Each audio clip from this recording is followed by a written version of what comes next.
topic today is posture, and you can see we've got a new visual aid at our college that's arrived just this morning.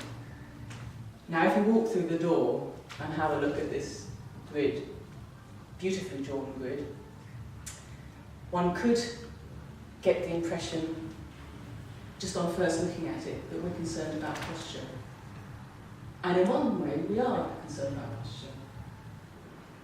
In one sense, that's the heart of what we're doing. But in another sense, it's not posture the way we usually think of posture. Often what somebody associates with the word posture is a bit what Richard, who's an ex-military man, demonstrated for us, which is something like this. And that isn't what we're actually aiming at in the Alexander technique. I sometimes think of the Alexander technique as developing good posture from the inside out, rather than from the outside in. What we do in the Alexander technique is that we're learning to influence our nervous system, we're learning to influence our muscular, skeletal system, but we're learning to influence it with thought, and we're using thought to change the way our body coordinates itself and to change the way our body moves.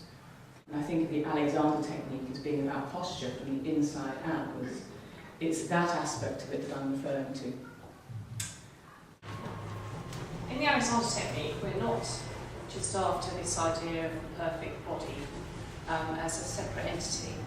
We're after integrating the mind and the thoughts of the body, because without the body, there really isn't any mind or thoughts, because all our thoughts are expressed through the body.